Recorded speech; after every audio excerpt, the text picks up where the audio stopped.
জয় হিন্দ দোস্ত, আজ আবার একটা নতুন ভিডিও নিয়ে চলে আসলাম। ভিডিওটা একটুখানি বড়। সকলেই জানো কয়েকদিন আগে এইচএসের রেজাল্ট হয়ে গেছে। তা আমাদের একাডেমি থেকে তোমাদেরকে একটাই বার্তা দিতে চাইছি যে এদিক ওদিক ঘোরাফেরা না করে তোমরা ডিফেন্সের জন্য চলে আসো। প্রচুর ভ্যাকান্সি আসছে আগামী দিনে।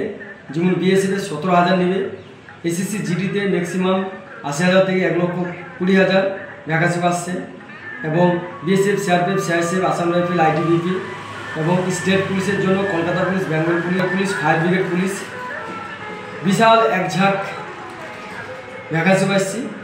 যে সকল স্টুডেন্ট সায়েন্স বা আর্টস তোমরা আমাদের একাডেমিতে চলে আসতে পারো। এবং ভাই সময়টাকে বা বয়সটাকে অতিবাহিত করো না। সময় থাকতে একাডেমিতে চলে আসো। যে ছেলে ভাবছো যে আমি এক চান্সে বা ফার্স্ট চান্সে বা 2 চান্সে চাকরি পেতে চাই, একটাই কথা ভাবতে হবে যে 18 থেকে 23 বছরের মধ্যে